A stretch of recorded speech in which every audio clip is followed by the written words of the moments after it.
முருகமாறன் sir, Edappadi Palaniswami அவர்கள் சொல்றாரு இந்த மாதிரி நாங்க 2000 ரூபாய் ஆட்சிக்கு வந்தா எல்லோருக்கும் கொடுப்போம் அப்படின்னு. ஆனால் இதற்கு ஒரு செக் வைக்கிற மாதிரி 2000 ரூபாய் நாங்க கொடுப்போம் அப்படின்னு ஸ்டாலின் சொல்றாரு. ஆனா சொல்கிற ஸ்டாலின் கிட்டத்தட்ட 2 ஆண்டுகளாக இந்த 1000 ரூபாயை சொன்ன மாதிரியே கொடுத்திருக்கிறாருங்கிற போது பெண் வாக்காளர்கள் அதிமுக பக்கத்திலிருந்து திமுகவை நோக்கி நகர்கிறார்கள். அந்த பதற்றத்துல தான் நீங்க இப்போ இவ்வளவு பெரிய விமர்சனத்தை முன்வைக்கிறீங்க அப்படின்னு ஒரு பதில் வருது. பொதுவாக ஆளுங்கட்சி ஒரு திட்டத்தை அறிவிக்கிறார் என்று சொன்னால் எதிர்கட்சியில் இருப்பவர்கள் யாராக இருந்தாலும் சரி, அதிமுக இருந்தாலும் சரி, திமுக இருந்தாலும் சரி, விமர்சனங்கள் வைப்பது, அந்த திட்டத்தை பற்றி கருத்து சொல்வது வந்து இயல்பாக ஒன்றுதான். ஆளுங்கட்சி செய்யக்கூடிய அனைத்து திட்டங்களையும் எதிர்கட்சிகள் எந்த சூழ்நிலையும் எப்போதும் ஆதரிக்க மாட்டார்கள், மாநில உரிமைகளை தவிர. எனவே எங்களை பொறுத்தவரையில நாங்கள் 2021 தேர்தல் அறிக்கையிலே நாங்கள் ஆட்சிக்கு வந்தால் அனைத்து குடும்பத் தலைவர்களுக்கும் 1500 ரூபாய் தருவோம் என்று சொன்னோம். ஆனால் மக்கள் 1000 ரூபாய் தருவேன் என்று சொன்னவர்களுக்கு வாக்களித்தார்கள். அது தேர்தல் முடிவு, அதை நாங்கள் ஏற்றுக்கொள்கிறோம்.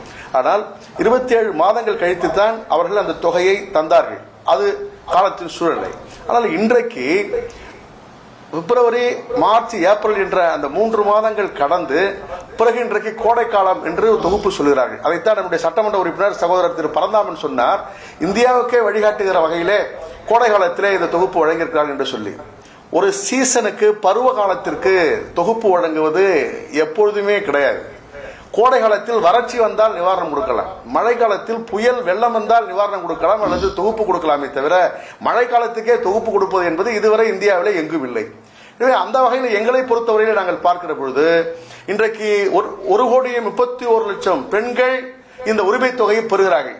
இந்த 1,31,00,000 உரிமை தொகை பெறக்கூடிய அத்தனை பெண்களுமே திமுகவுக்கு வாக்களிப்பார்கள் என்று அல்லது திமுகவை சார்ந்து இருப்பார்கள் என்று முடிவெடுக்க முடியாது. இதில் பல கட்சிகளை சார்ந்தவர்கள் இருக்கிறார்கள், பல வகுப்புகளை சார்ந்தவர்கள் இருக்கிறார்கள், பல நிலைகளில் இருக்கக்கூடிய பல அரசியல் கட்சியை சார்ந்தவர்கள் அனைவரும்.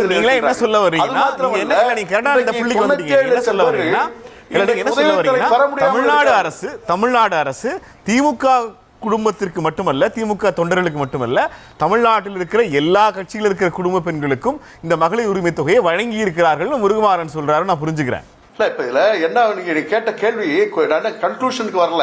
இப்ப நான் என்ன சொல்ல வரேன்னு கேட்டீங்கன்னா, 1,31,00,000 பேர்கள் பலதரப்பட்டவர்களுக்கு இன்றைக்கு அரசாங்கம் வழங்கி கொண்டிருக்கிறது. ஆனால் 97,00,000 பேர்கள் இன்றைக்கு தகுதி என்ற அடிப்படையிலே புறக்கணிக்கப்பட்டிருக்கிறார்கள்.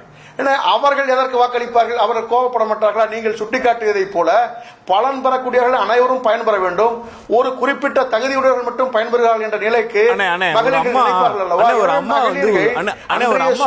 தட்பவெப்பநிலை வைத்துத்தான் ஸ்கூல் வச்சு நடத்துறாங்க, சொந்தமா ஸ்கூல் வச்சு நடத்துறாங்க. இப்ப அவங்களுக்கு இந்த 1000 ரூபாய் நம்ம கொடுக்கணுமா? நீங்க சொல்லுங்க. அப்படி அல்ல. அந்த 1000 ரூபாய் தொகை என்பது அரசாங்கம் என்னையும் மதித்திருக்கிறது, அரசாங்கம் நாங்களும் இல்ல அரசு அப்படித்தான். அது தேர்தல் வாக்குறுதியில நம்ம அப்படித்தானே சொன்னோம். இப்ப நான் என்ன சொல்றேன், தேர்தல் வாக்குறுதியில திமுக தகுதி உள்ள அப்படின்னு சொல்லிட்டு ஒரு அழகை குறிப்பிட்டு அவர்களுக்குத்தான் நாங்கள் கொடுப்போம் என்று சொல்லியிருந்தால் இந்த விவாதத்திற்கே நாம் வர வேண்டிய அவசியம் இல்லை. ஆனால் அனைத்து குடும்ப தலைவர்களுக்கும் நாங்கள் வழங்குவோம் என்று சொல்லிவிட்டு அதில் அழகு வைக்கின்ற பொழுது எதிர்பார்ப்பு இருக்குமா இருக்காதா?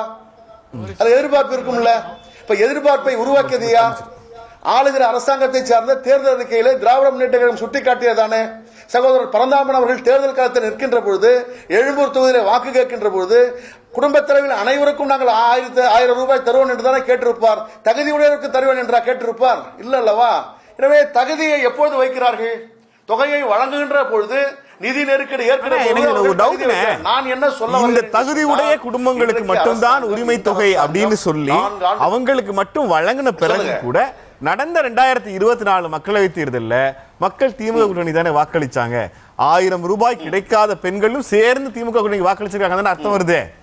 சரி, இப்ப நாடாளுமன்ற தேர்தல் என்பது நாங்கள் பிரிந்து நின்றோம். பாரதிய ஜனதா கட்சி மத்தியிலே ஆளுகிற கட்சி, மத்தியிலே ஆளக்கூடிய கட்சி அன்றைக்கு காங்கிரஸில் இருக்கக்கூடிய திரு ராகுல் காந்தி அவர்களுக்கு வாக்களிப்பதா அல்லது இருக்கக்கூடிய ஆண்டு கொண்டிருக்கக்கூடிய பிரதம அமைச்சருக்கு வாக்களிப்பதா, திரு மோடி அவர்களுக்கு வாக்களிப்பதா என்று வருகின்ற பொழுது தமிழ்நாட்டை பொறுத்தவரையிலே காங்கிரஸ் தலைமையிலான ராகுல் காந்திக்கு வாக்களித்திருக்கிறார், அது திராவிட முன்னேற்ற கழகத்துக்கு வாக்களித்திருக்கிறார். இது தேர்தல் களத்திலே நடக்கக்கூடிய விஷயம் தானே. இதுல என்ன நீங்க சொல்ற இந்த அரசியல், நீங்க சொல்ற இந்த அரசியல் உட்பொருளோட ஆபத்து என்னன்னா, இந்த உட்பொருள் ஆபத்து என்னன்னா, இல்ல இந்த உட்பொருள் ஆபத்து என்னன்னா மக்கள் ராகுலை ஏற்றுக்கொண்டு மோடியை நிராகரித்திருக்கிறார்கள் நீங்களே சொல்றீங்க. நீங்களே சொல்லிட்டு பாஜகவோடையும் கூட்டணி வச்சிருக்கீங்களேன்னு ஒரு கேள்வி வரும்லண்ணே. இல்ல நாங்க அது அன்றைய சூழல், அன்றைய தட்பவெப்பநிலை, அன்றைய கள நிலவரம். அது யதார்த்தம் தானே. இதுல என்ன மறைவு ஒளிவு மறைவு ஒன்று இல்லையே. இன்றைக்கு காங்கிரஸ் கட்சியை நாங்கள் காங்கிரஸ் கட்சியோடு இனி கூட்டணி வைக்க மாட்டோம் என்று அவர்கள் தொங்கும் சதைகள் என்று திராவிட முன்னேற்ற கழகத்துடைய தலைவர் சொன்னார். இன்றைக்கு கூட்டணி வைக்கவில்லையா? அது தேர்தல் வெற்றிக்காக வைப்பதுதான் கூட்டணி வழியே, கொள்கைக்காக வைப்பதல்ல. இல்ல இல்ல நான் கேட்டது நீங்க ஏன் பாஜகவோட கூட்டணி வச்சீங்கன்னு நான் கேட்கலனே. இல்ல பாஜகவோட ஏன் கூட்டணி வச்சீங்க நான் கேட்கல. நீங்க சொன்ன 2024 தேர்தல் ரிசல்ட்டுக்கான பதில்ல என்ன இருக்குன்னா, தமிழ்நாட்டு வாக்காளர்கள் மோடியை ஏற்றுக்கொள்ளவில்லை, ராகுலைத்தான் ஏற்றுக்கொள்கிறார்கள் ஒரு பாயிண்ட் இருக்கு. ஆனா இப்ப நமக்கு அசெம்பிளிலேயும் மோடி தானே வந்து பிரச்சாரம் பண்ண போறாரு. இந்த பக்கம் திமுக காங்கிரஸ் தான் ராகுல் தானே பிரச்சாரம் பண்ண போறாரு. ரைட். நான் என்ன கேட்ட கேள்வி சரி. ஆனா அதனுடைய நிலை என்னன்னு சொன்னா, எதிர்கட்சிகளாக இருக்கக்கூடிய அன்றைக்கு அண்ணா திராவிட முன்னேற்ற கழகம், பாரதிய ஜனதா கட்சியினுடைய தலைமையிலான அணி என்று எதிர்கட்சிகள் பிளவுபட்டு விட்ட காரணத்தினால் ராகுல் காந்தி தலைமையிலான அணி தமிழகத்தில் வெற்றி பெற்றிருக்கிறது. இன்றைக்கு எதிர்கட்சியில் இருக்கக்கூடிய நாங்கள் ஓரணியில் திரண்டிருக்கிறோம். அப்படி திரண்டிருக்கிற பொழுது இந்த கூட்டணி வலிமை பெற்றிருக்கிறது. எனவே இந்த கூட்டணி வலிமை பெற்றிருக்கிற போது நாங்கள் வெற்றி பெறுவோம் என்று நாங்கள் நினைக்கின்றோம். மக்கள் தான் அதில் முடிவெடுக்க வேண்டும்.